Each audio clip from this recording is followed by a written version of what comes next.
আউযু বিল্লাহি মিনাশ শাইতানিৰ ৰাজিম ইন্নাল মুবাযযিৰিনা কানু ইখওয়ানাশ শায়াতিন।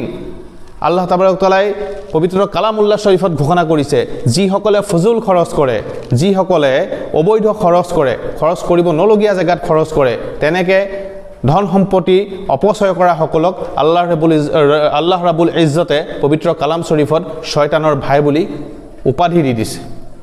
গতিকে আল্লাহৰ এই লানতটোৰ পৰা, এই উপাধিটোৰ পৰা আমি এজন মুছলমান হিচাপে অন্তত বচাৰ চেষ্টা কৰিব লাগে আৰু বাচিবই লাগে।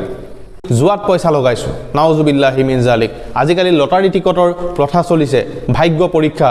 আল্লাহ তাবাৰক তাআলাই আমাৰ ভাগ্যত কি আছে, আমাৰ জন্মৰ আগতেই আমাৰ ভাগ্য নিৰ্ণয় কৰি থৈছে। আমি ভাগ্য আৰু বেলেগকৈ পৰীক্ষা কৰাৰ প্ৰয়োজনেই নাই। যিসকলে ভাগ্য পৰীক্ষা কৰে তেওঁলোকে আল্লাহৰ হুকুমৰ অৱমাননা কৰিছে।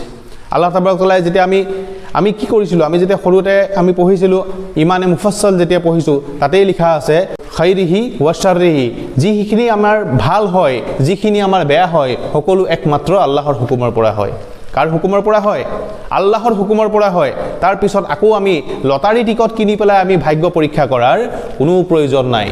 এনেধৰণৰ লটাৰী টিকেট কিনি যদি আমি ভাগ্য পৰীক্ষা কৰিবলৈ যাওঁ বা বিভিন্ন কামত পইচা নিয়োগ কৰোঁ আমাৰ ভাগ্য পৰীক্ষা কৰিবৰ কাৰণে, এনেধৰণৰ ভাগ্য পৰীক্ষা কৰোৱা ইছলামৰ পৰিপন্থী। দিনে ইছলামত এনেধৰণৰ ভাগ্য পৰীক্ষা কৰাৰ বাবে কঠোৰ নিষেধাজ্ঞা আহিছে, কঠোৰ নিষেধাজ্ঞা। কোনো ভাগ্য পৰীক্ষা কৰি আমি আল্লাহৰ কিসমতক আজমাইজ কৰিব নোৱাৰোঁ। এনেধৰণৰ খেলাবিলাকৰ পৰা আমি যাতে বাচি থাকোঁ।